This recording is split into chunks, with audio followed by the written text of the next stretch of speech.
누가복음 8장 19절에서 21절이죠. 21절 말씀. 예수께서 대답하여 가라사대 내 모친과 내 동생들 형제들은 곧 하나님의 말씀을 듣고 만드는 사람들이라 하시니라. 누가 예수님의 어머니고 형제냐? 밖에 서 있는 사람은 아니다는 것이고, 말씀을 듣고 만드는 자가 예수의 어머니고 형제들이다. 겉으로 봤을 때는 이제 20절은 문자적 말씀이고 21절은 이제 상징적 말씀이라 할 수 있겠지만, 지난주에 설명드린 것처럼 어머니라는 그 내용이 문자적 말씀을 뛰어넘어서 상징적 말씀으로 이해를 하셔야 한다고 말씀드렸죠. 하나님의 말씀은 누가 8장 11절에 했습니다. 씨로 비유했고, 고린도후서 9장 10절에는 그 씨가 2번 나왔고, 그 씨의 내용이 계시록 19장 13절이었어요. 피에 적셔진 옷을 입고 있다. 그게 하나님의 말씀이란 씨죠. 그 피에 적셔진 하나님 말씀의 씨가, 피에 적셔진 옷이라는 그 씨가 심어져서 열매를 맺는 것, 그것이 이제 여기 말씀에서 행하다 번역된 만들다이죠. 만들다.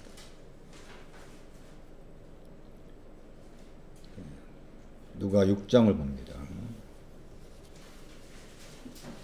누가 6장 46절부터 봅니다. 49절까지. 너희는 나를 불러 주여 주여 하면서도 어찌하여 나의 말하는 것을 행치 만들지 아니하느냐. 내게 나와 내 말을 듣고 행하는 자, 만드는 자마다 누구와 같은 것을 너희에게 보이리라. 집을 짓되 깊이 파고 주처를 반석 위에 놓은 사람과 같으니 큰 물이 나서 탕류가 그 집에 부딪히되 잘 지은 연고로 능히 요동하게 못하였거니와 듣고서 만들지 아니하는 자는 주초 없이 땅 위에 집 지은 사람과 같으니 탕류 강이 부딪힘에 집이 곧 무너져 파괴됨이 심하니라 하시니라. 이 내용도 말씀을 듣고 만드는 내용과 관계되어 있습니다. 6장 47절 듣고 만들다. 듣고 만드는 사람을 반석 위에 주초를 놓은 사람이라고 했죠. 6장 49절 들었지만을 만들지 못한 사람은 흙이 땅입니다. 땅 위에 집을 지은 사람입니다. 주초가 없이. 마태 7장은 약간 다른 표현이지만은 마태 7장의 내용과는 서로 관련된 것으로 볼 수가 있어요. 마태 7장 보시면 누가 6장하고 마태 7장을 이렇게 연결져서 보셔야 됩니다. 마태 7장 24절이죠. 말씀을 듣고 만드는 자.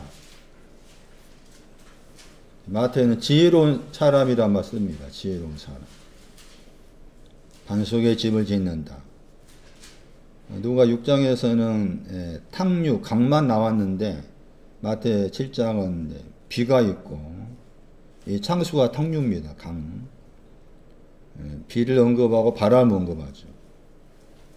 누가 6장은 강 하나만 언급했는데 마태는 비하고 바람을 두 가지를 더 첨가해서 언급합니다. 어리석은 사람 그랬죠. 그리고 사람이랑 단어가 달라요.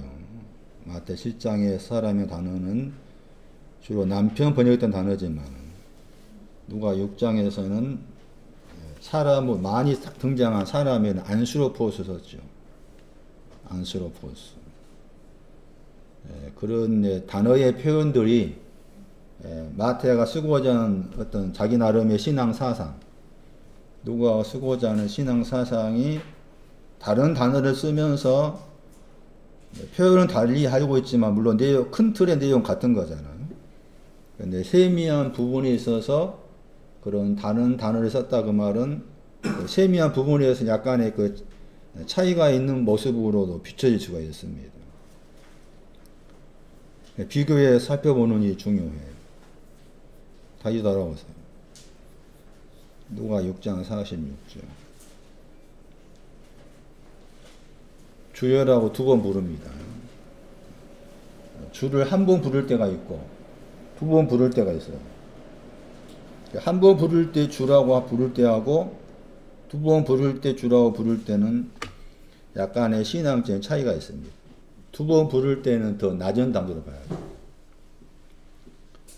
한 번 부를 때는 2번 부를 때보다 더 높은 단계로 볼 필요가 있습니다. 주여 주여라고 부른 사람이 누가 주여 주여라고 부릅니까? 미련한 처녀입니다. 여기서 미련한 처녀입니다. 주여 주여 누가 불렀다고?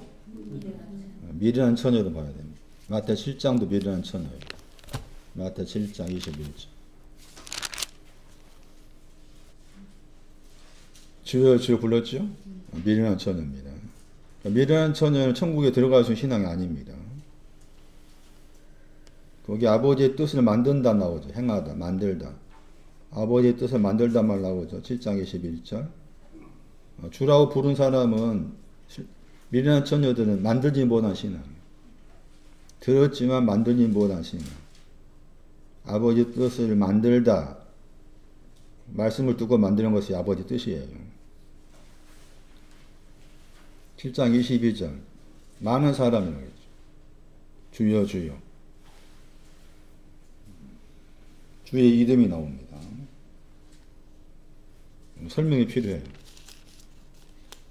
어쨌든 주여 주여라고 부르고 있는 사람이 구체적으로 미련한 처녀를 말하고, 미련한 처녀는 설명드린 것처럼 뭐가 있었어요? 깨끗함이 있었어요. 또 그 횃불을 준비했죠. 그게 더러움이 없어진 거 말합니다.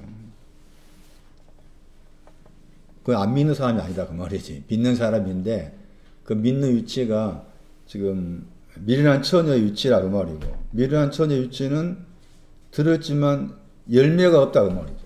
만들지 못했다. 그게 미련한 처녀다. 잘못 생각하면 주여 주여라 부른 사람은 안 믿는 사람을 생각하기 쉬워요. 마태 7장 집에 가서 공부할 필요가 있어. 나중에 이제 다시 또 해석하겠지만 주의 이름이 있어요. 주의 이름으로 뭐 합니까? 예언합니다. 주의 이름으로 많은 능력 행합니다.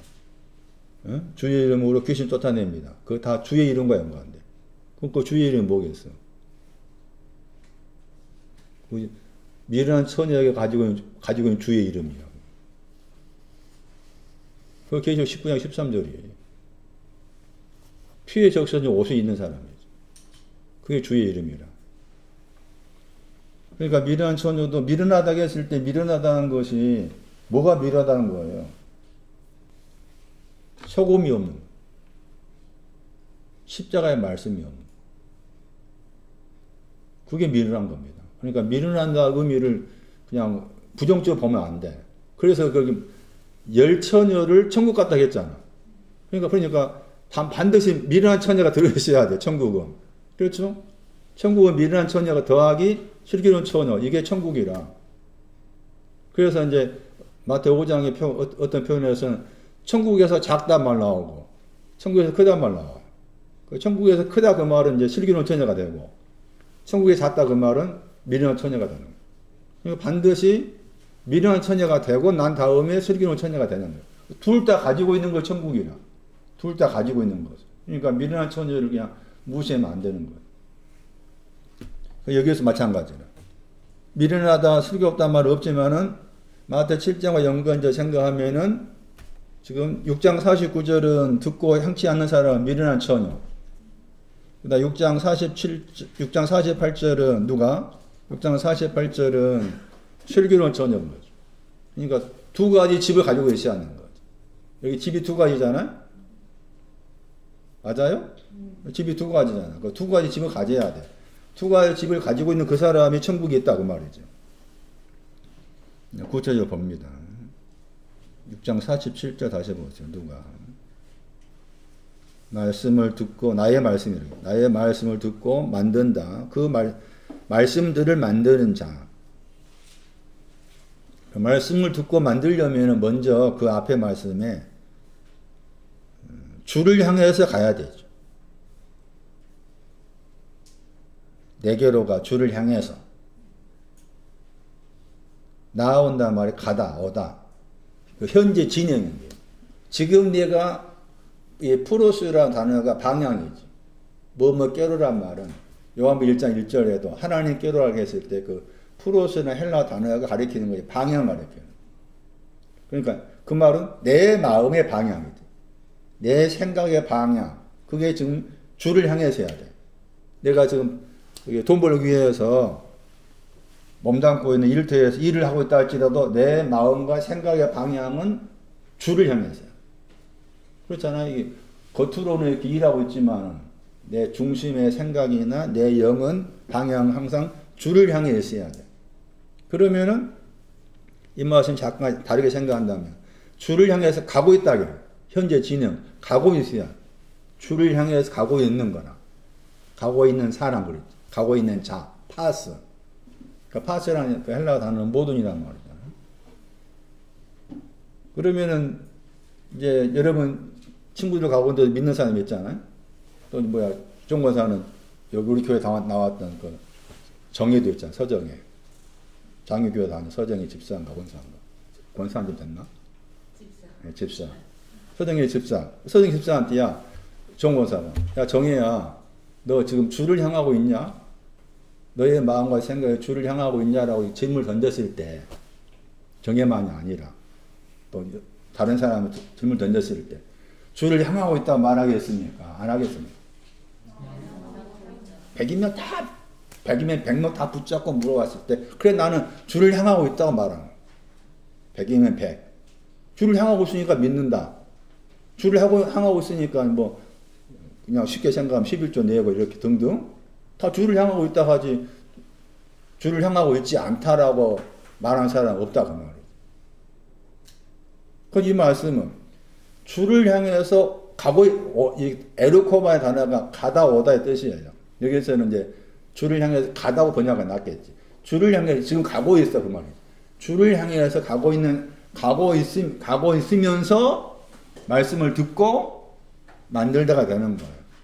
그러면은 이 말씀에 의하면은 주를 향해서 내가 가고 있다고 했을 때 우리들의 생각과 판단은 나는 주를 향해 가고 있다라고 누구나 다 답한다. 정예씨만이 아니라 누구나 다 나도 주를 향해 가고 있으니까 믿는다 하고 봉사한다고 하는 거잖아.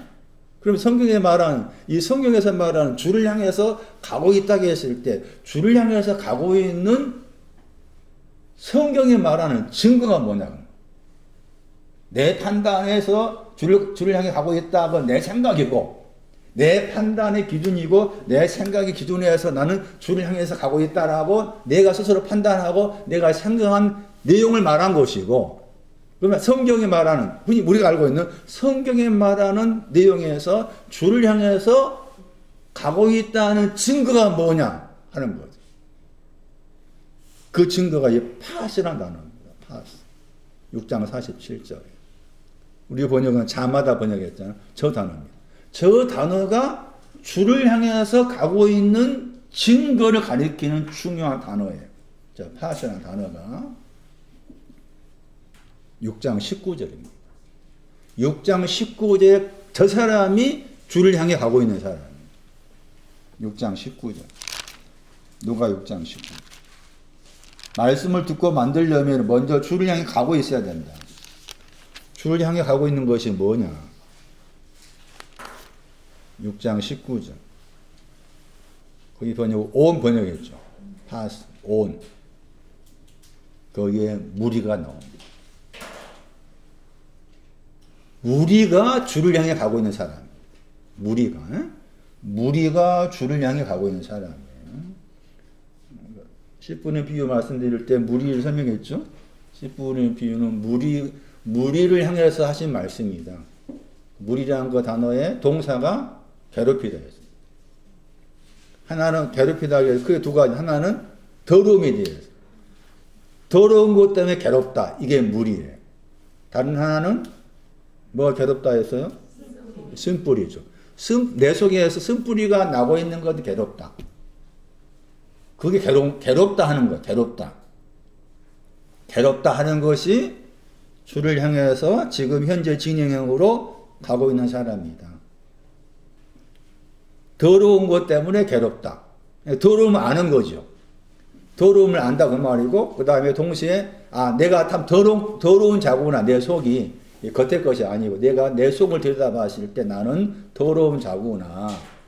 그 더럽다는 끝이 없는 거지. 더러운 자구나. 그럼 더럽다 했을 때 그 더러움을 제거하는 것이 더러움의 반대가 깨끗함이니까 깨끗함이잖아. 그 깨끗함 반대 깨끗게 하는 것 예수의 피야. 그러니까 예수의 피를 아는 거지.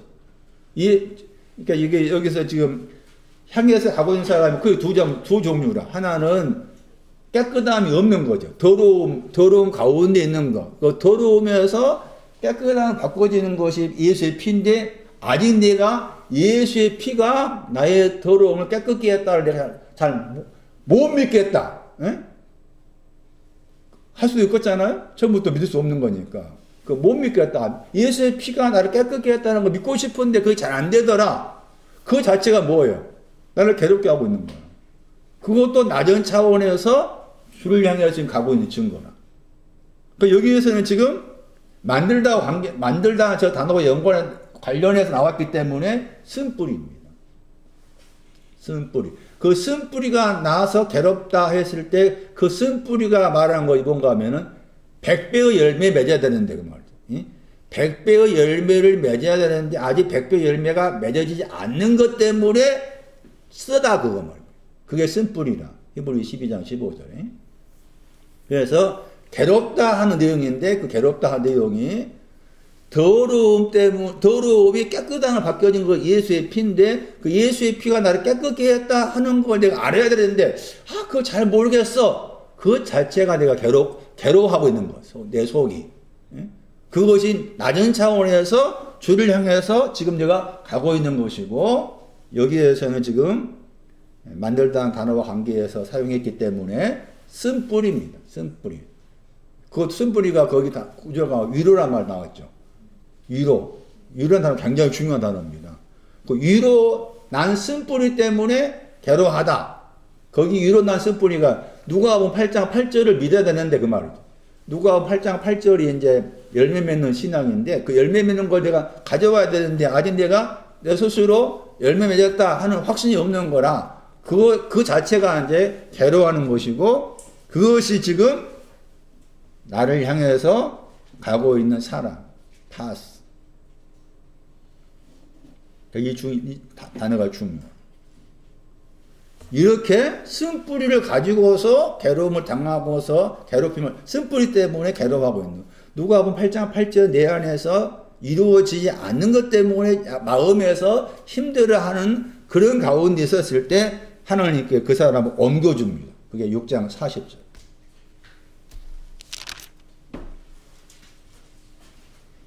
누가 6장 40절. 어느 성경 보시면 파스입니다. 파스. 거기서 파스 나오죠. 온전케 되는 거예요. 온전케 되죠. 온전케 내용이 선생과 같죠. 선생은 예수 그리스도가 선생입니다. 하나 되면 선생입니다. 마태복음 23장 8절. 마태복음 23장 8절. 하나 되면 선생입니다. 온전케 된 자체, 온전케 됐다 저것이 저 내용이 하나됨이다. 하나됨. 하나되게 했다 그 말이죠. 그러니까 먼저 6장 몇 절이 먼저라. 6장 19절이 먼저고, 그다음 6장 19절의 결과가 6장 40절이죠. 네, 그런 배경을 가져야 돼. 그래 6장 46절 말씀에 거기에서도 지금 나를 향해서 오고 있는 파스 해당되는 사람. 이 경우는 지금 6장 40절이 오기 위해서 6장 19절과 관계 생각해야 되고 6장 40절은 또한 여기 6장 48절 말씀에 반석 위에 주초를 지어서 집을 지은 사람이죠. 그 6장 40절이에요. 그게 온전케 되어서 선지자와 같다. 이것도 반석 위에 집을 짓는 신앙의 내용인 거죠. 자, 그리고 이렇게 말씀 가운데에서 6장 48절하고 6장 49절을 들여다보면은 만드는 것과 만드는 쪽은 똑같이 만들다 만들지 않다고 했을 때 공통적인 게 뭔가 하면 집을 건축한 거죠. 공통적인 것이 오이키아는 집을 건축하다. 지때란 단어가 번역된 그 단어가 건축하다죠. 오이코도메요. 그 집이 두 가지라는 거죠. 오이키아라는 집이라고 해서 헬라어로 오이코스가 있고 오이키아가 있다겠죠. 오이코스가 있고 오이키아가 있는데 오이코스는 좀 넓은 범위에서 집이라. 거기에는 가족도 있고 방도 있고 또 거실도 있고 화장실도 있고 그 다음에 또 전원 주택 생각하면 돼. 거기 오이코스라. 근데 오이키아는 거주 의미가 강해. 주거하다. 그러니까 주거하다 그러니까 이제 방이 있는 침대 그런 개념이 오이키아의 개념이고 또 오이키아라 하고 오이코스를 말할 때 여기서 집으로 번역했지만 가족으로 번역할 수가 있어요. 패밀리로. 그랬을 때 오이키아는 가족이라고 했을 때 그 가족의 구성원이 이 오이키아를 가진 사람이 부자라. 그래가지고 거기에서는 고용인이 많아. 그러니까 지금 같으면 옛날 같으면 중세시대 때 거기 뭐 프랑스나 저쪽 가면은 부자가 큰 성이 있잖아. 집이. 그게 생각하면 돼.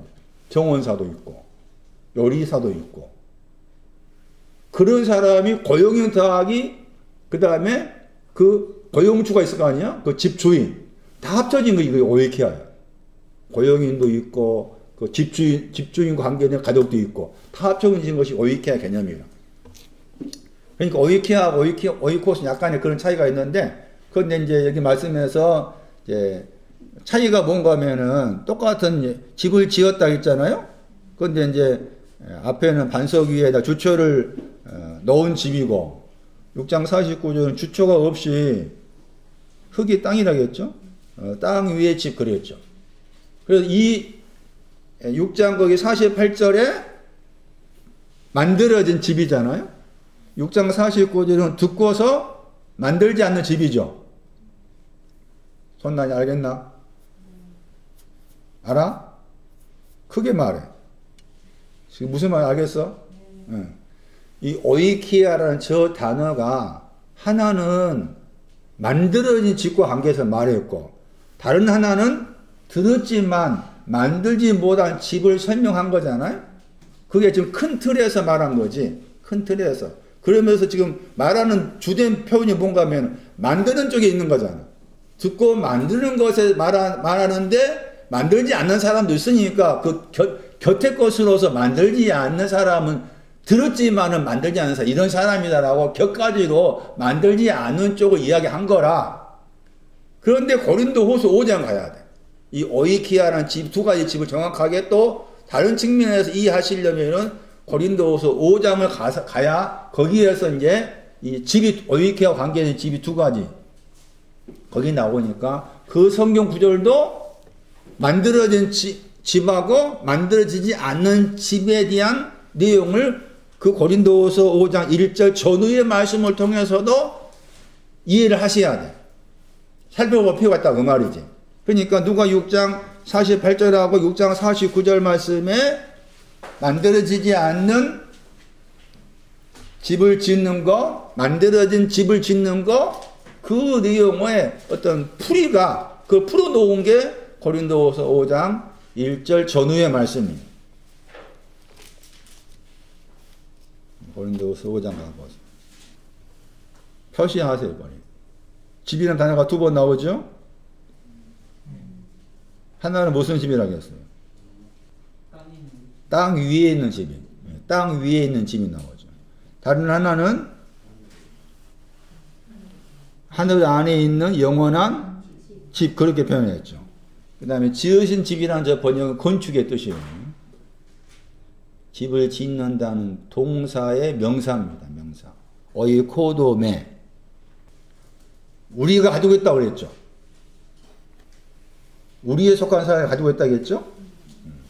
우리라 하면은 지금 고린도후서 말씀에서 우리는 바울하고 디모데죠.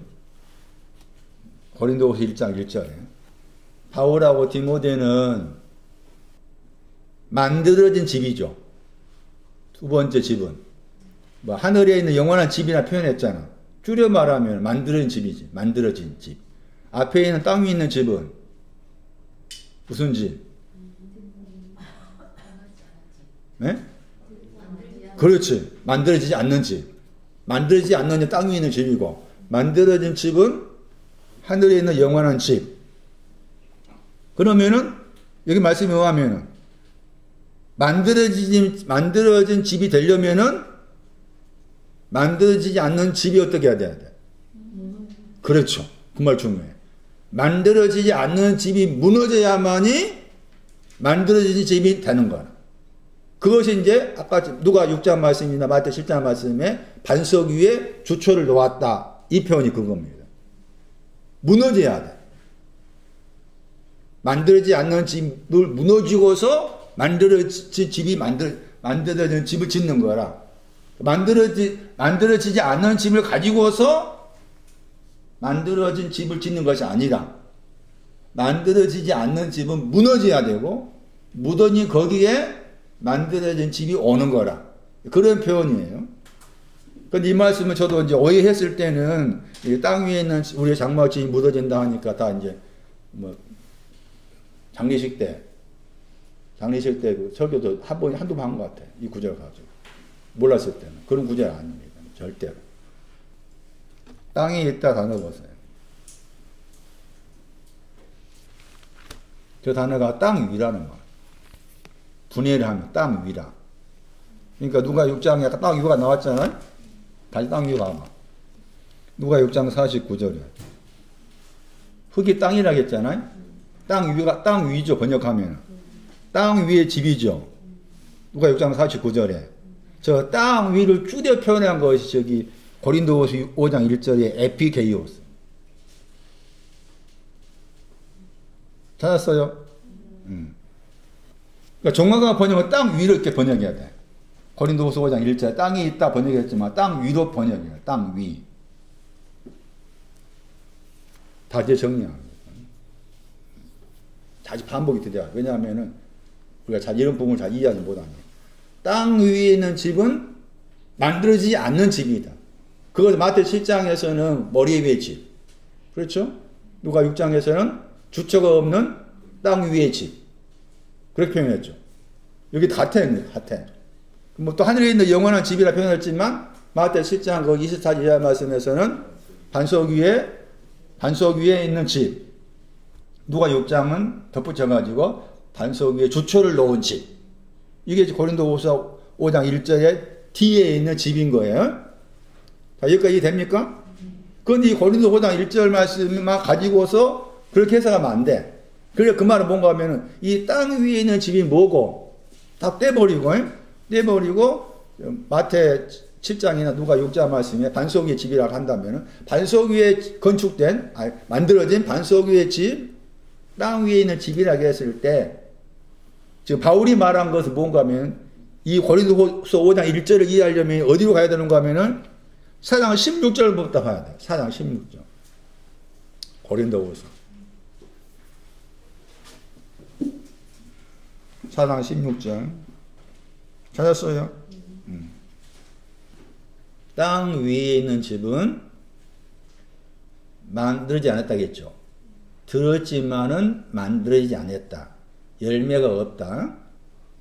고린도서 4장 16절은 그게 겉의 사람. 찾았습니까? 네, 겉의 사람. 겉사람. 겉사람이 땅 위에 있는 집이에요. 겉에 사람은 뭐라고 그럽니까? 뭐 한다고 그랬어요?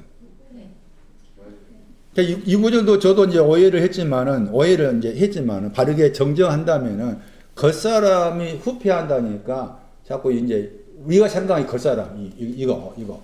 예? 이것이 생각했어. 이것이 아니에요. 그래서 이 겉사람이라고 속이 나오잖아요? 사람이란 말은 없어. 그런데 이제, 앞에 사람의 단어가 있으니까, 사람 붙여서 설명할 수가 있어요. 뒤에는 속사람. 겉사람이 있고, 속사람이 있어요. 자, 겉사람은 무엇이고 속사람이 뭐냐 생각해야 돼. 그래서 결론부터 말하면은 겉사람은 땅 위에 있는 집이 겉사람이고, 그 다음에 영원한 거기 집, 반석 위에 집, 반석 위에 주초를 놓은 집, 그 만들어진 집이잖아요. 그 만들어진 집이 속사람이에요. 이해되세요? 간단히 말하면 그거예요. 간단히 말하면. 그러니까 누가 6장에 나와 있는 그 두 가지 어휘과 관계의 집이 줄여 말하면 겉사람, 속사람. 겉사람은 만들어지지 않는 집이고, 속사람은 만들어진 집이고, 겉사람은 미련한 처녀, 속사람은 슬기로운 처녀. 그렇게 설명해서 틀리지 않는 거라. 그래서 여기서 이제 해석이 필요한 것이 이제 겉사람이 무엇이고, 속사람이 무엇인가에 해석이 필요하겠잖아? 사장 17장. 잠시 후 설명하기로 하고. 겉사람은 환란에 경한 거 그랬죠. 경하다 가볍다. 저게 겉사람. 사장 17절에 환란에 가벼운 것은 겉사람에 속하고, 우리 번역을 뭐 지극히 크다 번역했잖아요. 영원한 영광이 중요한 거, 저게 속사람. 왜 그렇게 해석하는가 하면 사장 17절의 말씀에 번역하기를 왜냐하면 있습니다. 우리 번역 하민이 번역했잖아. 왜냐하면 저 단어 때문에 사장 17절은 사장 16절을 풀어놓은 거예요. 사장 16절. 다시 또 사장 18절 봐. 우리가 돌아보는 거 하면서 보이는 것이 아니라고 했잖아. 보이는 것이 겉사람. 보이는 거, 겉사람. 보이지 않는 것은 뭐라? 속사람인 거죠. 보이는 것은 5장 1절에 땅 위에 있는 집. 보이지 않는 것은 영원한 집. 영원한 영광에 중요한 거, 고린도후서 5장 1절 말씀에 뒤에 있는 집. 거기 뒤에 있는 집이라 하늘에 있는 영원이란 말이 했잖아. 영원이라는 단어 나오잖아요. 사장 17절 영원한 같은 단어라. 사장 17절에 사장 18절 말씀에 보이지 않는 거 영원하다 했잖아. 저게 다 지금 뭔가 하면은 속사람. 만들어진 집을 말해. 만들어진 집을. 자, 다시 보세요. 환란이라고 했을 때 환란은 제가 여러 가지 해석했지만은 잠깐이나 저 단어 관계 해석해야 돼. 잠깐이 나오죠? 사장 18절에 보이는 것은 뭐라고 했어요? 고린도서 사장 18절 보이는 것은 뭐라고? 잠깐이라고 했잖아. 저 잠깐이 돌밭이 말아. 마태 13장 21절 마가 사장 17절에 돌밭과 관계 나옵니다. 돌밭. 밭 중에도 길가가 있고 돌밭이 있고 가시더기가 있고 그랬잖아요. 좋은 땅이 있고 돌밭을 가리켰을 때 돌밭과 관계에서 잠깐이 나오고, 사장 17절 말 환란도 돌밭과 관계 나옵니다. 환란. 돌밭과 관계에서 환란이 나옵니다. 그러니까 돌밭과 관계된 것이 또한 고린도후서 5장 1절 말씀에 땅 위에 있는 집, 또 겉에 겉사람, 이것도 돌밭과 관계네. 정확하게 주로 말하면 돌밭 주치를 말합니다. 돌밭 주치. 잠깐, 환란, 마태 13장 21절 그 구절을 참고하면 돌밭과 관계에서 저 표현이 나옵니다. 그래서 돌밭과 관계에 사실 말씀이고요. 그러니까 구체적으로 그 사람은 돌밭과 관계에서 이렇게 표현한 거고 5장 1절 말씀에서는 그것을 땅 위에 있는 집으로 묘사를 했다. 다시 돌아오셔가지고 사람은 세상에 있는 사람입니다. 요한복음 16장 21절에 사람은 세상 속에 있는 사람.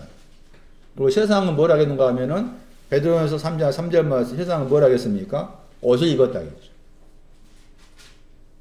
사람은 옷을 입었어. 그 옷을 입었다고 했을 때 계시록 19장 13절에 옷을 입었다. 그렇게 해석이 틀리지 않는 거죠. 제가 여러 번 말씀드렸지만 성경에 말한 사람 우리가 알고 있는 사람이 아니다. 우리가 알고 있는 사람은 사람 보지 말아라. 성경에 말하는 사람은 대표적으로 뭡니까? 창세기 1장 26절 말씀. 하나님께서 말씀하신 내용 가운데 모세가 쓴 글에서 뭐라 말합니까? 사람을 만들었다고 했잖아? 그 만든다 단어가 굉장히 중요하죠. 만든다 그 히브리의 헬라어가 여기 포이어고요. 말씀 만들다야. 그러니까 말씀을 만드는 내용이 창세기 1장 26절과 연관돼. 그러면 만들다고 해서 사람을 만들었다고 했을 때 그 말은 뭔가 하면 사람을 만들었다고 규정해서 말씀했잖아. 창세기 1장 26절에는. 우리는 뭔가 하면은 내가 형상과 모양 번역된다면 형상과 모양대로 사람을 만들었다고 했을 때 그것을 찾아가는 거야. 하나님께서 나를 이 땅에 태어나신 목적이 그거라. 나를 이 땅에서 태어나게 목적이 창세기 1장 26절 찾아가게 하라고 나를 이 땅에 태어나게 하신 거야. 그 말은 뭔가 하면 형상과 모양도 나를 만들었다를 알아가게 하기 위해서 이 땅에 보내신 거야. 그게 이 땅에 나를 보내신 목적이야. 그게 목적. 창세기 1장 26절 알라고. 그 내용이 무엇인지 알라고 나를 이 땅에 나를 태어나게 하셨어. 나는 창세기 1장 26절을 계속 목표 삼아서 나를 만드신 거, 사람을 만들었다가 형상과 모양도 만들었다 그 말을 바꿔 말하면 말씀을 듣고 만든 자와 관련된 거야. 응? 속사람, 겉사람, 속사람. 그 겉사람이라고 했는데 그런데 이제 지금 문제가 뭔가 하면은 겉이라고 했잖아요. 이 겉이 이제 창세기 6장 그 14절 말씀에 여기 뭐라고 나왔습니까? 그때 설명하기는. 방주에 겉 할 때, 방주에 안팎할 때 팍이 겉이라는 단어잖아. 응? 근데 이제 후패 하나 더 단어가 중요한 거야. 다시 말하면은 이 겉사람의 범위를 말합니다. 겉의 사람이라고 했을 때 겉사람을 뭐로 표현했어요? 고린도서 16절에 겉사람을 뭐하라 했어요? 후패한다고 했잖아요. 저 단어가 겉의 사람의 한계점을 말해준 거예요. 어디까지를 겉의 사람이 할 수가 있느냐. 지금 여기에서는 구체적으로 말씀드린 것처럼 잠깐이나 저 단어하고 환란이나 저 단어 때문에 마음밭이 어디에 와 있는 거? 돌밭이라고 했죠. 돌밭까지 와 있는 정확한 그 지점을 이야기한 말씀이지만은 겉의 사람이라고 했을 때 겉의 사람을 어디까지를 겉의 사람이 하는지에 대한 설명의 단어가 후피하다. 그리고 후피하다의 반대말이 새롭다는 거죠. 후피하다 말의 반대어가 새롭다요. 속사람이 새롭다. 그러니까 속사람이 새롭다 그 말은 후피한 것이 없어져야만이 속사람이 새로워진다는 것이. 자, 후피하 단어입니다. 합성어입니다. 디야, 철저히, 완전히 더하기 썩다입니다. 그러니까 철저하게 썩다 말. 철저하게 썩다 하는 것이 겉사람에 대한 위치, 한계를 말합니다. 겉사람은 철저히 썩는 거다. 그 디아를 빼버리고 썩는다 하면 썩는 내용이 뭔가 하면 고린도후서 11장 3절이었죠. 뭐가 썩는다 그랬어요? 진실함과 깨끗함이죠. 진실함과 깨끗함을 썩게 했다. 그 진실함 깨끗함 누구 것입니까? 그리스도의 것입니다. 그렇게 나와 있죠. 진실함과 깨끗함은 그리스도입니다. 그리스도의 진실함과 깨끗함에서 썩게 하는 것이 뱀이 이와를 미혹한 것이라 했잖아. 근데 그걸 지금도 진행되고 있다 그 말이고. 그런데 여기에서는 그 썩는다 하는 고린도후서 11장 3절에서 썩는다고 했을 때 썩음의 내용이 그리스도의 진실함 깨끗하면서 떠나서 썩게 한다 하는 것인데 바울은 같은 고린도후서 4장 말씀에서 디아를 붙인 거야. 디아. 그러면 디아를 붙여서 썩게 하다 합성화 됐을 때 디아를 붙인 것은 그냥 썩는다는 말보다 더 진한 거야. 왜? 철저하게 통하여서 그렇게 번역을 될 수 있는 단어니까. 이해되세요? 그럼 다시 또 생각하면 진실함과 깨끗하면서 썩게 했다 하는 고린도서 11장 3절을 가지고 고린도서 4장 16절을 대입했을 때 겉사람은 철저히 썩는 것이 겉사람이라고 했을 때 왜 철저히란 말 붙였냐? 디아를 붙여서 썩느냐? 그냥 썩는다고 할 수도 있겠지만 왜 썩는다고 단어 앞에 철저히 완전이란 디아를 붙여서 합성어를 만들었겠느냐 했을 때 무슨 말일까요? 손난 썩는 것이 뭐라고 말? 그거 당연히 그런 연관된 거고 고린도 11장 3절을 가져오라고 하라겠잖아. 응? 그럼 뭐가 되는 거야? 그렇지, 진실함인 거지. 왜? 깨끗하면 진실함이어서 깨끗하면 위치가 낮다겠잖아. 깨끗한 위치는 약혼한 처녀가 깨끗한 위치고 그 위에 진실함입니다. 진실함을 썩게 만들어. 이게 표현이. 그러니까 겉에 사람의 신앙 위치가 진실함을 썩게 만드는 거야. 근데 그 말 좀 어렵잖아. 그 말 뭔가 하면 진실함이라는 위치가 좀 우리가 이해하기가 좀 어려워. 그래서 이 단어가 나와 있는 다른 구절을 보면은 겉사람을 철저하게 썩게 했다고 했을 때 그 겉사람의 신앙의 그 한계 지점을 말한다고 했잖아요. 철저히 썩는다고 했을 때 그 단어가 나와 있는 구절을 보면은 이게 썩는다고 했을 때 그 썩는 것이 반대말이 나옵니다. 그 반대말을 통해서 겉사람은 아직 이것이 없구나. 그걸 아는 거지. 그게 누가복음 12장 33절. 누가복음 12장 33절 뒤쪽에 34절 앞에 우리 번역으로 먹는다 번역다. 같은 단어. 철저히 썩게 하고. 뭐가 철저히 썩게 합니까? 먹는 이다 번역된 단어가 후피아 단어. 고린도 4장 그 16절 같은 단어입니다. 제 개인적인 번역은 철저히 썩는다. 철저히 썩게 한다. 뭐가 철저히 썩게 한다겠어요? 철저히 썩게 하는 것이 뭐라고 말이에요? 좀이지, 좀. 그러니까 겉사람은 좀에 먹힐 수 있다는 말이에요. 겉사람은 좀에게 먹힐 수가 있다. 그리고 같은 구절에서 철저히 썩는다 말에 반대 개념이 뭔가 하면은 다함이 없다. 표시한 거예요. 철저히 썩다의 반대 개념으로서 다함이 없다가 등장한 거죠. 그 번역된 거 보시면 번역된 거. 낡아지지 아니하는 주모지를 만들라 하늘에 둔 바 다함이 없다겠죠. 보물이 뭔가 하면은 다함이 없는 게 보물이라. 거기는 도저히 가까이 하는 게 없다겠고 좀도 뭐라겠죠. 먹는다가 썩는다 했잖아요. 철저히 썩는 게 없다겠잖아. 그러니까 철저히 썩는다 그 말은 다함이 없다의 반대가. 다함이 없다 단어의 반대 말이 이렇게 먹다 번역하면 안 되는데 철저히 썩는다. 다시 겉사람은 철저히 썩는 것이다. 철저히 썩게 하는 일을 누가 하는가 하면 좀이 한다. 겉사람의 신앙에서 좀을 못 이긴다. 그리고 철저히 썩는다의 반대 단어가 뭔가 하면 우리 번역으로 다함이 없다. 다함이 없다. 저 단어 속에 부족함이 없다. 겉사람이 후피한다는 말은 부족하다. 그 말. 하나됨이 부족하다. 지혜가 부족하다. 그게 겉사람이 후피하다 말. 점이 먹는다고 했잖아요. 점이 뭔가 보세요. 이사야 50장 9절. 이사야 51장 8절 말씀에 점이라는 단어가 나오고 이사야 51장 8절 말씀에 우리가 들었던 백에 대한 옷을 점이 먹어버려. 그리고 그 점이 먹는다고 했을 때 그 점이라는 단어가 가리키는 동사가 있습니다. 그 동사를 통해서 점이 후피하게 한다고 했을 때 그 동사가 시편 6편 8절이에요. 점이라는 단어의 동사. 점의 신앙적 의미입니다. 뭐가 점이냐?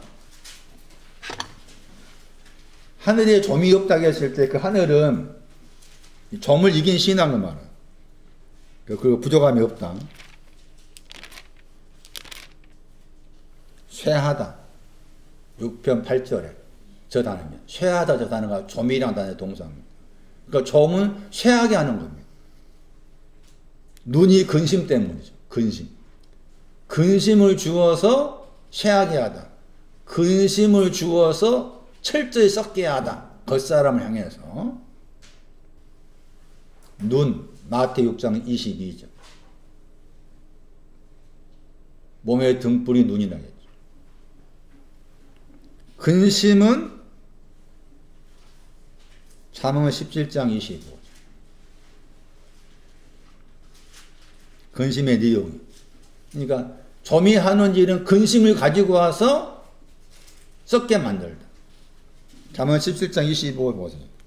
잠언 17장 25.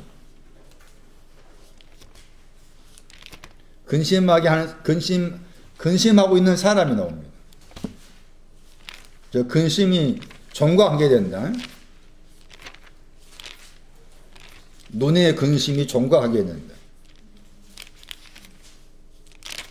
근심을 하는 사람, 눈에 근심이 있다 그 말. 근심이 있다 그 말.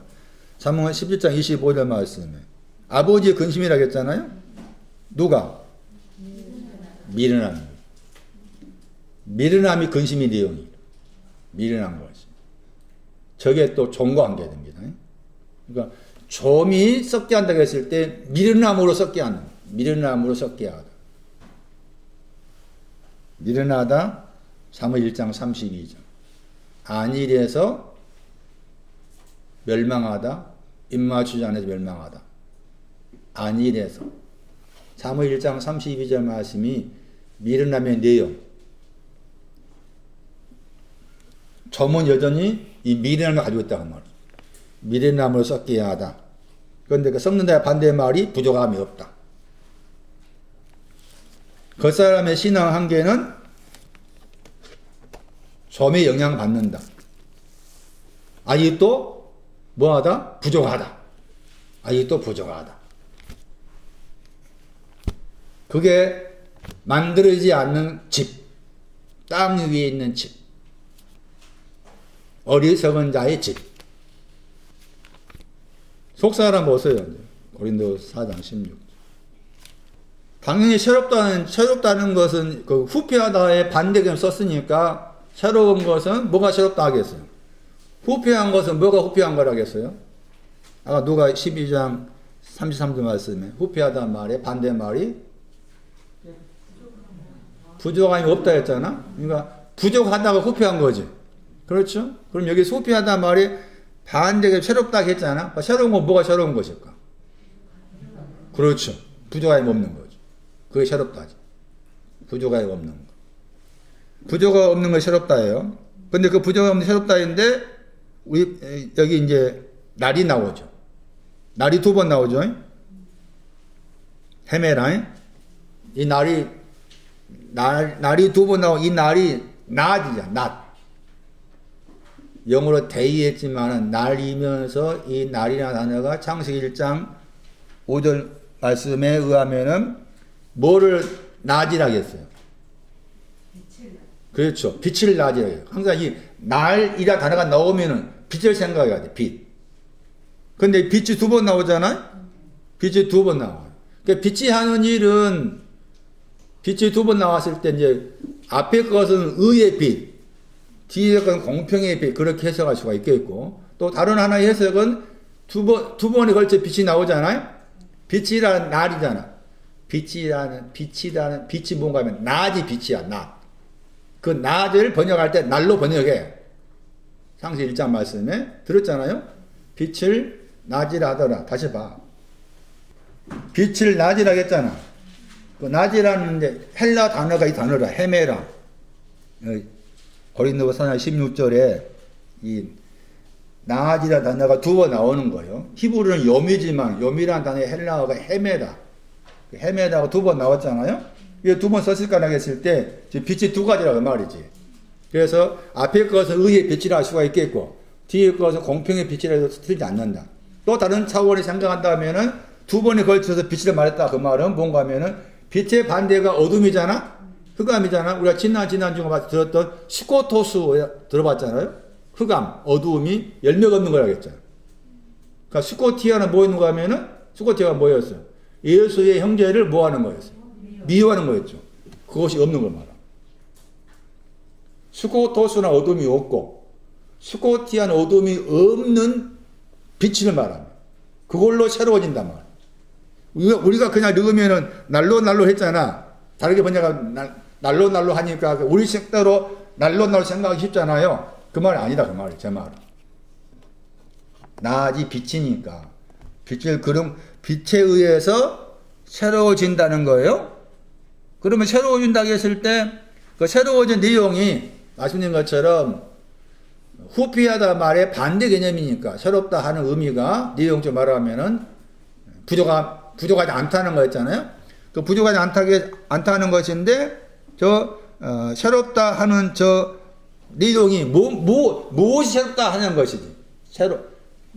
새롭다는 것이 지금 낮과 관계해서 두 가지 빛과 관계해서 새로워진다고 했는데 그 새로워진다고 했을 때 내 안에 있는 그 무엇이 새로워진다는 것인데 그 새롭다는 게 뭔가 하면 누스를 말합니다. 누스란 단어가. 그 누스란 단어를 다르게 번역하면 생각이고 깨닫다입니다. 깨달음이 계속 새로워진다는 거예요. 그게 이제 이 새롭다는 명사가 로마서 12장 2절이라. 새롭다의 명사가 로마서 12장 2절에 의하면은 그 새로워진 것이 방금 소개한 누엇이라는 단어입니다. 무엇이 새로워지냐, 무엇이. 우리 마음 번역했잖아? 마음은 이제 헬라어로 카르디아가 주로 이루는 마음이고, 여기에서 누스는 마인드, 생각으로 번역이야. 생각인데 깨달은 관계돼. 깨닫다. 동사가 깨닫다 연구한 단어니까. 너희 번역한 다음에 마음을 새롭게 한다겠죠. 마음을 새롭게 한다. 그러니까 새로워진 것은 이 누스에 대한 것이고, 그 누스라는 개념은 뭔가 하면 내 안에서 깨달아져 가는 거예요. 깨달아진 거 그러니까 깨달아진 거 새롭다 그 말의 의미는 부족함이 없는 것에 대해서. 부족함이 없다. 지혜가 부족함이 없다. 지혜. 하나됨 부족함이 없다 하는 것이 그런 내용을 계속해서 내 안에 있는 깨달아진 그 누수를 통해서 계속해서 새로워지고 있다. 그것을 고린도서 17절 말씀에 지극히 크다 했잖아. 그 단어가 위로 던지다. 2번 나오죠. 위로 던지는 걸 쫓아서 위로 던지는 것 안으로. 고린도서 17절 말씀. 히페르 볼레. 위로 던지답니다. 위로 던지는 것 쫓아서 위로 던져진다. 그 영광의 영원한 중요한 것. 보이는 것은 겉사람, 땅 위에 있는 집. 보이지 않는 것은 속사람, 만들어진 반석 위에 세워진 집. 돌아오세요. 누가 6장. 집을 짓는다 할 때 저 단어를 생각하자. 중요한 단어입니다. 오이코도 메오. 영어로는 빌드, 건설하다, 세우다 하는 단어예요. 오이코도 메오. 누가 6장 48절에 똑같이 이제 6장 49절 말씀도 주처가 없는 땅 위에 있는 집을 짓는다 할 때 똑같이 썼잖아요. 오이코도 메오를. 그런데 헬라어에서 오이코도 메오라는 저 단어는 오이코스라는 집 더하기 지붕의 합성이었죠. 지붕. 그러니까 집이 있고 지붕이 들어있는 거죠. 단어 속에. 짓는다 저 단어 속에. 그 지붕이 누가 5장 19절이죠. 지붕이 누가 5장 19절. 지붕 위로 올라가서 사도행전 10장 9절인가 말씀에서는 지붕에 올라가서 한 일이 보이는 기도. 그런데 이 짓는다 하는, 건설하다, 짓는다 하는 저 단어가 중요한 이유가 있습니다. 그 중요한 이유가 뭔가 하면은 히브리어로 말했을 때 이 오이코도메오, 집 더하기 지붕 위로의 합성을 가진 짓는다, 건설하다고 했을 때 이 단어의 명사가 히브리어로 집입니다. 집. 그래서 집이라는 단어의 동사가 이 단어예요. 짓는다. 그런데 히브리어에서 우리가 시편 2편 7절에 의하면은 너는 내 아들이라. 오늘 내가 너를 낳았다 했잖아요. 거기에서 아들이라는 그 단어의 히브리어가 벤입니다. 벤. 그러니까 히브리어로 벤이라고 했을 때 그 히브리어의 벤이라는 단어, 아들이라는 단어의 동사가 이 단어입니다. 동사가. 오이코돔이에요. 그러니까 아들이라고 했을 때 아들이라는 말은 집을 짓는단 말이에요. 아들의 개념이. 그래서 거기 이제 사전 보시면은 그 벤이라는 단어 속에 건축하는 자 그런 표현이 나와요. 왜 그렇게 해석하는가 하면은 아들이라는 그 단어의 동사가 바나입니다. 히브리어로. 그 바나의 헬라어가 이 오이코돔이에요. 그래서 이 단어가 중요한 이유 말씀드린 것처럼 명사가 집도 이 집을 짓는다. 오이코돔이에요. 아들도. 그러니까 아들이라는 그 단어가 나오면은 뭘 생각해야 되는가 하면은 뭘 생각해야 될까? 그렇지. 집을 짓는다 생각해야 돼. 아들이나 용어가 나오면은 집을 짓는 자 생각해야 돼. 그런데 집을 짓는데 듣고서 만들지 않는 집을 짓는 것이 있고 그 말이지. 그렇죠. 그래 아들도 안 넣어야 되잖아. 듣고서 만드는 자로서 아들. 그래서 이 신약성경 말씀에 히오스가 아들인데 이 아들의 단어가 나오면은 생각을 해야 된다. 이 아들은 집을 짓는다는 내용이 들어있다. 그런데 두 종류잖아, 이제. 누가 6장으로 생각하고 고린도 5장으로 생각하면은 땅 위에 있는 집을 짓는 것으로서 아들이냐? 만들어진 것으로서 아들이냐? 그래, 겉사람으로서 아들이냐? 속사람으로서 아들 이렇게 생각을 해야 돼. 또 한 가지 뭔가 하면 다트란 단어. 딸도 이 단어입니다. 딸이 뭐냐? 집을 짓는 자예요. 이사 1장 8절인가 하면 시온의 딸들아 이런 말 나와. 또는 다른 곳에 여기 아가서 말씀에는 에루살렘 딸들 그런 말 나옵니다. 에루살렘 딸들 그런 말. 에루살렘을 집질 자야. 시온의 딸아. 시온을 집질 자더라. 그 말이에요. 그러니까 아들 딸의 개념이 말한 것처럼 우리가 생각하는 성별로서 아들 딸이 아니다 그 말이 제 말. 둘 다 똑같이 동사가 집준다는 거죠.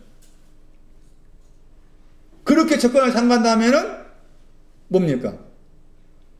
우리 한국이란 대한민국 나라에서 지금은 아니지만은 저 과거로 돌아가면은 남녀 뭐가 됐어요? 남녀 불평등 차별됐었잖아. 응? 그리고 이제 처음에 여기 대한민국에 기독교 들어왔을 때 처음 거기 그림 보셨는 사진 보셨는 모르겠지만 지금도 그런 경우가 있어요. 예배당 있으면은 이쪽에 칸을 찾았어. 남자, 여자. 그게 뭐예요? 그게 그 처음 시작할 때 했다니까. 지금도 그렇게 한 교파가 있어. 여자 자매들은 무엇을 하게? 이게 베일을 가리고 이렇게 하고 있어. 천주교 사잖아. 천주 가면 이거 상권과 북쪽 중국가 뭐겠지만 이렇게 하고 있어. 이 자체가 물론 이제 잘못된 성경 구절 고전 11장인가 말씀에 이게 수고 가리어라 그 말 나와. 그런 표현이니까 그걸 문자로 생각한 것인데 그거 틀렸잖아. 그건 맞대 아니니까. 그렇게 이 말씀 방금 말했잖아. 딸이라 아들이라는 개념을 방금 말한 것처럼 집을 짓는 자가 딸이고 아들이라 그 관점에 본다면은 아들, 딸 차별하면 안 되지. 차별할 수가 없지. 여성, 남성 차별할 수가 없어. 구별할 수가 없어. 그것은. 모르니까 구별한 거야. 성경은 그렇게 말하고 있지 않다. 그래서 신약성경 말씀에 딸이 나오면은 집 짓는 자. 두 가지 중에서 한 가지. 응? 어느 쪽에 집을 짓고 있는가. 혈루증할 여자를 말할 때도 딸에 대한 표현이 나오잖아. 딸과 관계 사건. 그럴 땐 이 딸에 대한 거 먼저는 겉사람의 집을 짓고 있구나. 겉사람의 집을 지은 다음에 속사람의 집을 짓고 있구나. 그런 관점에 보라고 말. 그런 생각했을 때 말한 것처럼 아들, 딸을 우리 구별하잖아. 지금도 구별한 사람이 있지만은 구별해서 안 된다 그 말이야. 지금은 이제 딸 선호잖아요. 응? 아들 선호가 아니라 딸 선호의 경향을 갖지만은 오래 전에는 이 땅에서도 아들 딸의 구별을 한 것이 없고 기독교 흔히 말하는 예배당 안에서도 그런 구별을 해왔다. 그렇게 천막을 쳐놓고 이쪽 남자 이렇게 따로따로 했다. 그 자체가 남녀의 차별이었고 불평등이었다. 그것은 성경에 말하는 남자 여자 아들 딸이란 말 나왔을 때 그런 용어의 개념을 자기들 우리가 알고 있는 아들 딸의 개념으로 이해하다 보니 그래야겠다. 그러나 성경에 말하는 단어는 그렇지 않다. 그래서 오늘 내가 너를 낳았다 내 아들이라고 했을 때 그 내 아들 뭐라고 말해? 하나님을 건축할 자라. 그 하나님을 건축할 자인데 반드시 먼저 뭐부터 건축해야 돼? 겉사람부터 건축해야지. 겉사람부터. 예? 겉사람부터 건축해야 돼. 그 다음에 뭐가 돼야 돼? 속사람 건축해야 되냐? 겉사람 건축한 것을 고전 14장에 방언 말함. 방언 말함. 고전 14장 방언. 방언이 뭔지. 예언이 뭔지. 고전 14장 4장. 방언을 말하고 있다고 했잖아요? 방언을 말하는 사람 자신을 뭐 한다고 했어요? 이게 건축하다야. 잘못 번역했지. 잘못 번역한 거지. 어이코도 메오잖아? 예, 그래, 건축하다 번역해야 돼. 그럼 자신을 방언을 말하는 거 자신을 건축한다고 말하는데, 자신을 건축한 게 뭐가 되겠어요? 건축하다 두 가지야. 예? 집을 건축하다. 다 둘 다 아까 있었잖아. 누가 6장에 집, 다 공통적으로, 마태 7장 마찬가지. 공통적으로, 미련한 처녀, 슬기로운 처녀든 간에 공통적으로 집을 짓는다. 그런데 이제 그 집의 내용이 달랐잖아요? 그죠? 들어갔을 때, 여기 마찬가지죠. 방언을 말하는 사람 자신을 건축한 거예요. 자신을 건축한 것이 이게 겉사람이에요. 만들지 못한 집 짓는 거야. 예언을 말하면, 예언은 뭘 건축해? 똑같이 건축하다야. 덕을 세우다 똑같이 건축하다. 예언한 사람 뭘 건축하는 거예요? 교회를 건축하는 게 속사람. 교회를 건축하는 것은 만들어진 집 짓는 거. 방언으로 자신을 건축하는 것은 무너진. 미련한 자, 방언을 말하고 방언으로서 건축하는 거. 슬기로운 자, 그게 예언이야. 예언이 뭐냐? 속사람. 무너지지 않는 집 짓는 거. 오이코도미오. 그 중요하다. 방언을 말한 예언을 말한다고 했을 때 14장 5절 말씀에 특별이란 말 썼잖아요. 저게 보다더잖아. 특별히가 보다더 말론이잖아요. 그러니까 방언 보다더가 예언이라. 그러니까 구별했잖아요. 그 구별했는데 14장 4절 말씀에서 덕을 세우다 번역될 단어가 집 짓는다 단어다. 집을 짓는다. 전도서 3장 3절. 반드시 건축하려면 무너져야 돼. 무너지고서 건축해. 헐어버린다겠죠. 헐을 때가 있고 세울 때가 있죠. 그 세우다 단어입니다. 바나 건축하다. 그러니까 건축이 되려면은 헐어야 되는 거예요. 그러면 다시 생각했어 이제. 아까 아침에 고린도후서 5장 1절 잘 표현했잖아요. 땅 위에 있는 집이 무너졌다겠죠. 그런데 그러면은 지금 어리석은 자가 집 짓는 거, 누가 6장에서 듣고 있고 만들지 않는 자지만은 주처가 없이 집을 지었다 했잖아요? 그 경우 왜 주처가 없이 집을 지었냐 했을 때 무너지지 않은 거예요. 자기 안에 무너져야 할 것이 있었는데 무너지지 않고서 집을 짓는 경우 들었지만 만들지 않았다. 반드시 이 건축하다 관계에서 이 전도 3절 중요하다. 헐어버리고서 고린도서 5장 1절에 땅 위에 있는 것은 헐어야 된다. 마찬가지다. 마태 26장. 마태 26장 같은 내용이에요. 26장 61. 마태 26장 61. 하나님의 성전이 나오죠. 하나님의 성전을 뭐 한다고 했어요? 헐라겠죠? 하나님의 성전 헐어버리다. 헐다 했잖아? 다시 고린도후서 5장 1절. 같은 단어예요. 땅 위에 있는 집을 헐다. 마태 26장 61절에 하나님의 성전을 헐다. 하나님의 성전이 땅 위에 있는 거예요. 겉사람. 성전이 뭐였는가? 할 수 있다 했잖아요? 할 수 있다 한다 할지라도 그게 겉사람. 땅 위에 있는 집이라. 아직 만들어지지 않았어. 그 말이. 하나님의 성전을 헐다. 고린도후서 5장 1절 같은 단어. 헐어야만 그 다음에 뭐 한다 그랬어요? 짓다 나오잖아요? 오이코도면. 짓는데 무엇을 통해서? 며칠? 날이고, 그 3이라는 단어가 중요해. 사가 3이잖아요? 트레이스. 요한일서 5장 8절. 그 영과, 그 피와 물. 살정 5장. 건축하다. 11절.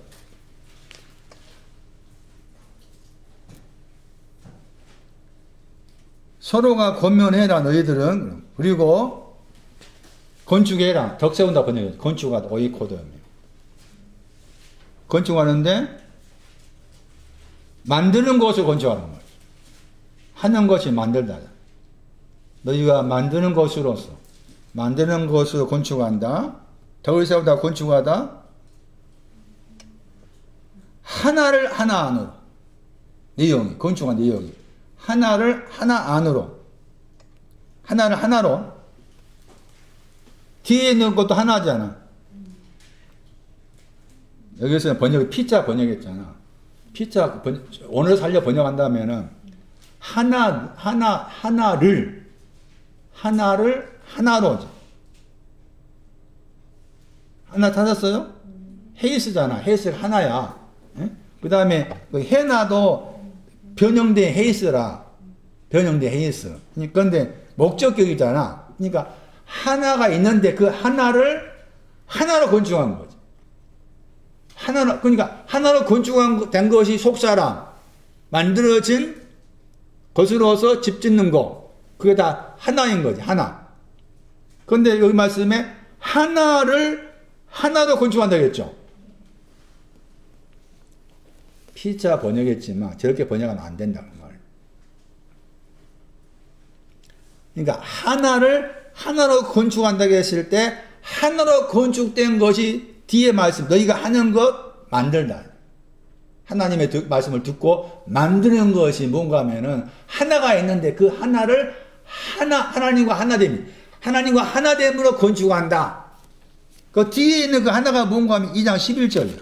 뒤에 있는 하나가. 8장 2장 11절. 자녀를 말, 자녀. 8장 2장 11절에 사람이 하나야, 하나.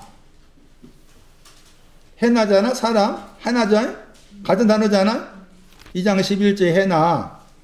8장 5장 11절에 해나. 같은 단어잖아.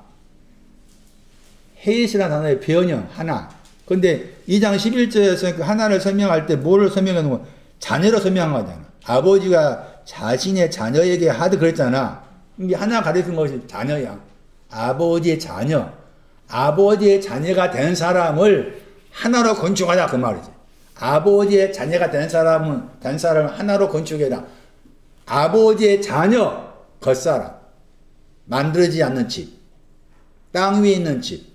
그 집을 하늘에 있는 영원한 집으로 속사람으로 건축해라. 너희가 만들었다. 살정 5장 11절 말씀도 건축하다고 했을 때 건축을 설명할 수 있는 중요한 단어였어요. 돌아와서요. 구체적으로 봅시다. 반석 위에 주초를 놓았다고 했잖아요. 누가 6장 48절에 주초를 놓으려면은 앞에 말씀에 파야 되고 깊어야 돼. 되게 주초를 놓았다. 저 주초라는 단어가 다른 데서는 기초 그런 단어예요. 여기서 그 기초, 주초는 히브리 6장 1절과 달라. 그냥 크게 말하면 이 기초가 두 가지다. 히브리 6장 1절은 낮은 차원의 기초고, 여기 누가 6장 48절은 기초가 어디 위에 있어요? 주초가. 반석 위에 있는 주초잖아. 그냥 달라 하니까, 표현이. 히브리 6장 1절 보세요. 같은 기초지만 다르다. 저 번역이네. 주초. 터가 주초. 기초, 터를 다시 닫지 말라 그랬잖아. 그렇죠?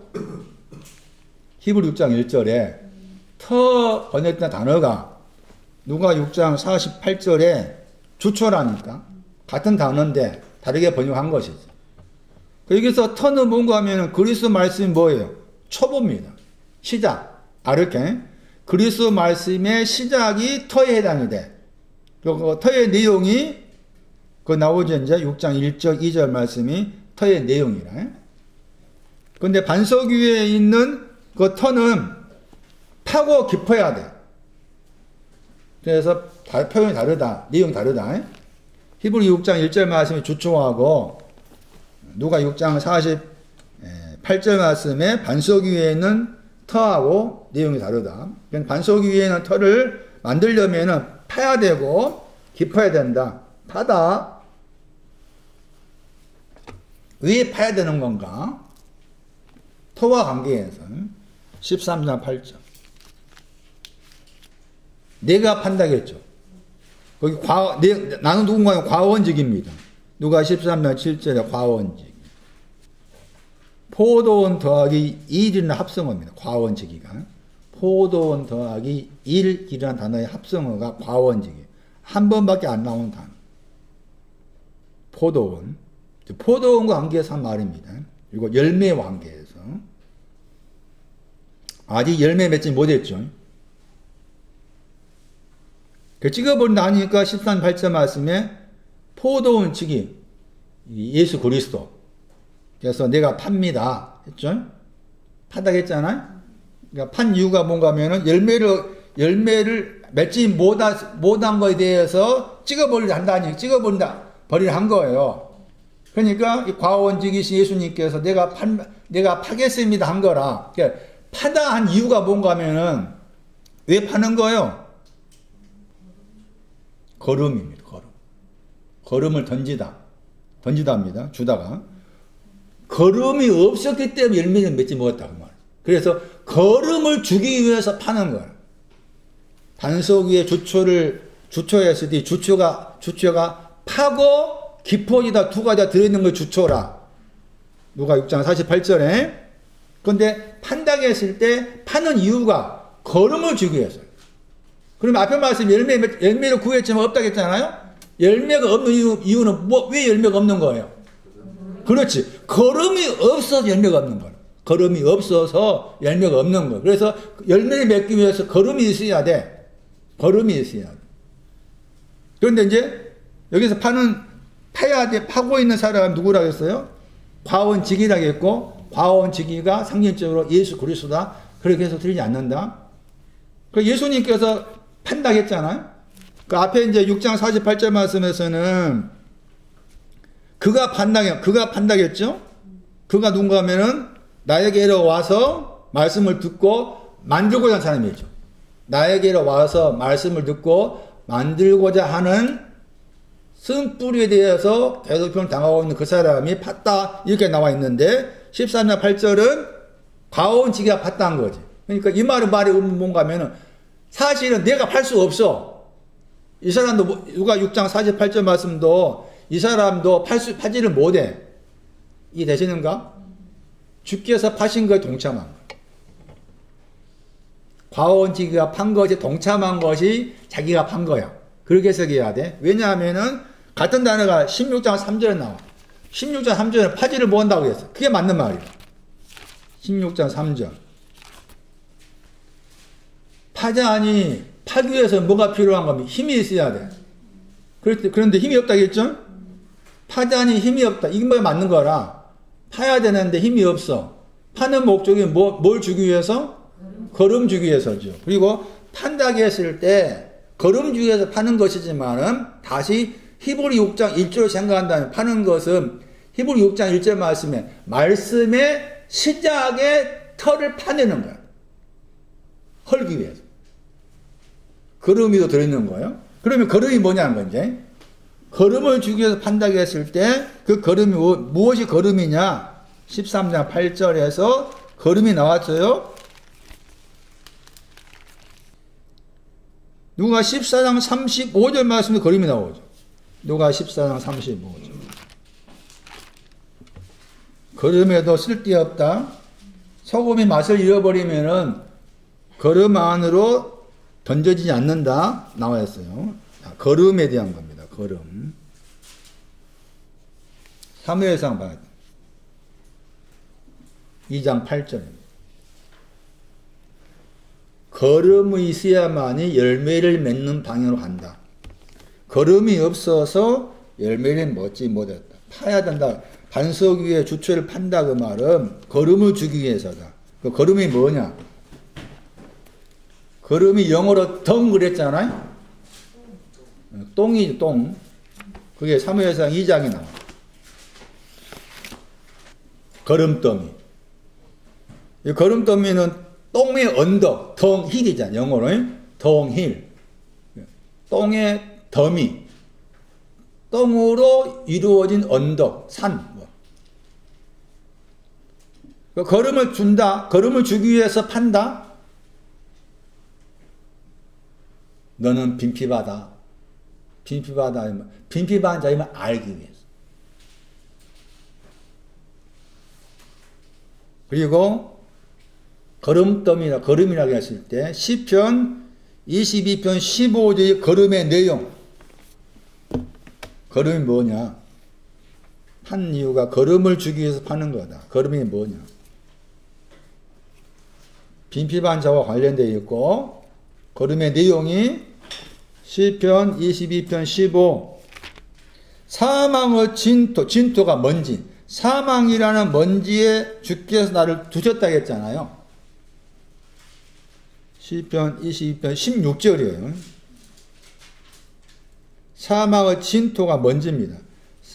여기서 이제 다윗은 사망을 먼지로 생각한 거라. 사망의 먼지를 향해서 사망의 먼지를 향해서 나를 두셨다 했잖아.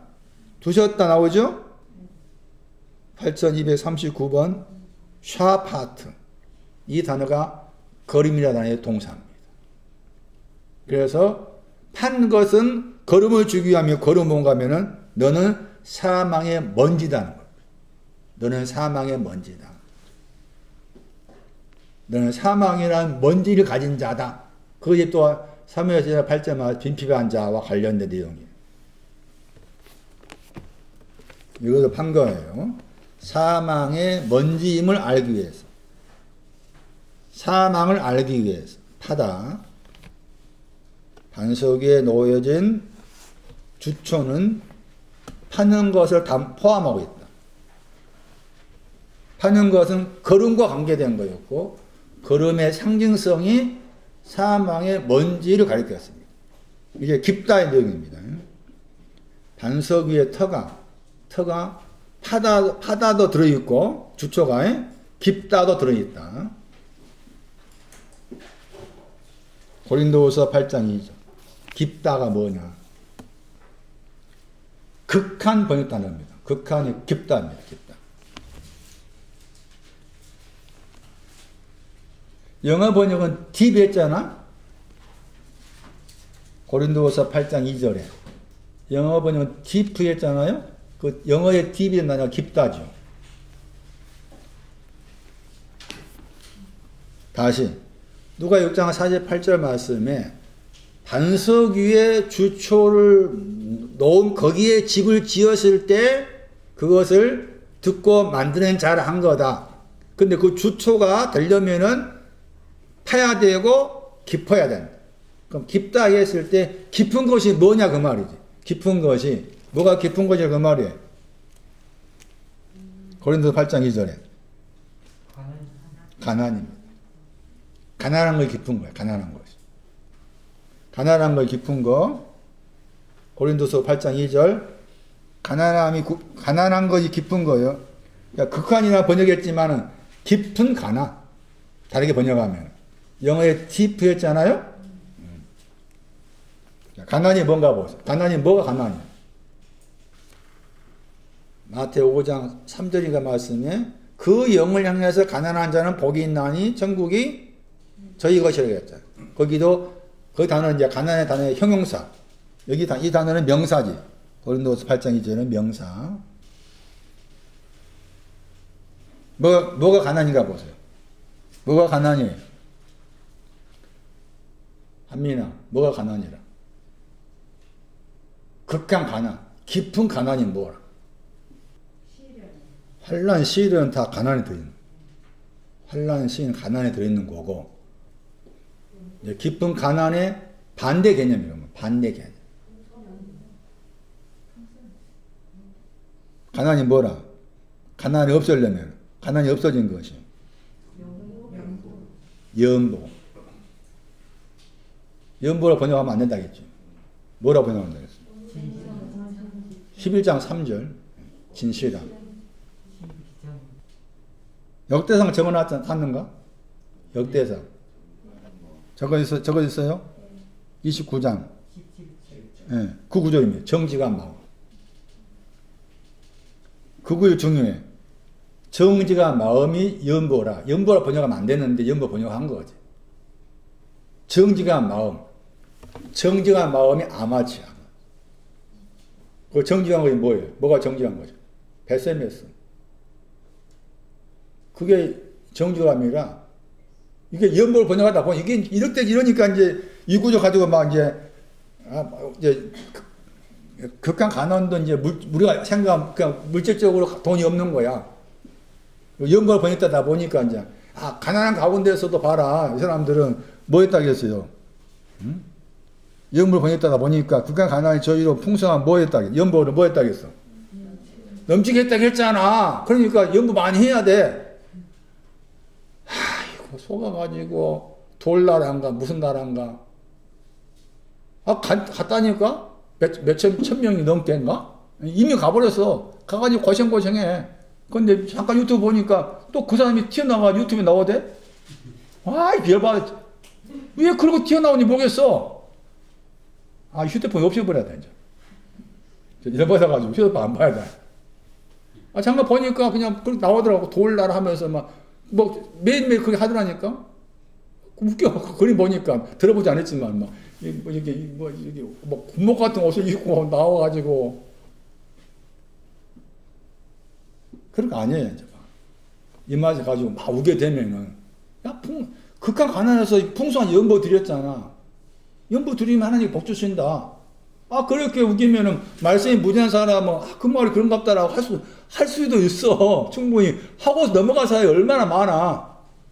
성경이 그렇게 말했겠냐? 응? 이 하폴로테스라는 단어를 몰라서 그렇잖아?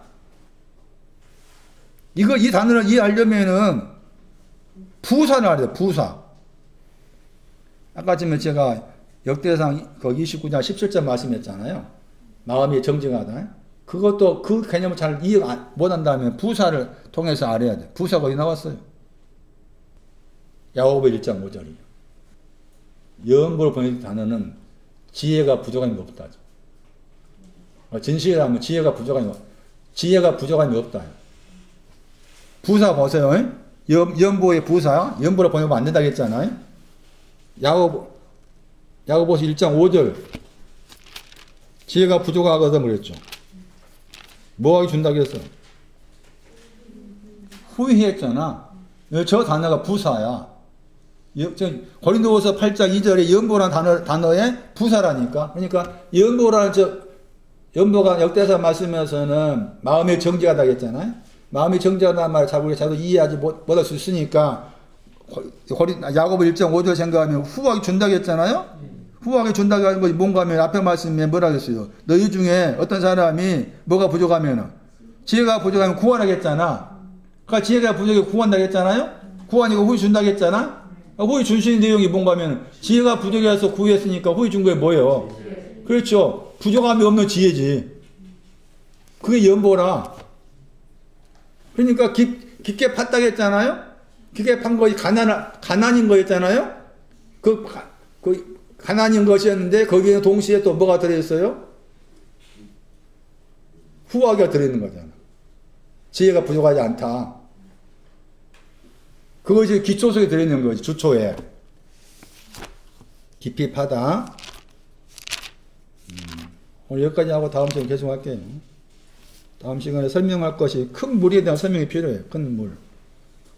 큰 물, 그 다음에 잘했다 하는 저 단어도 설명할 필요가 있어요.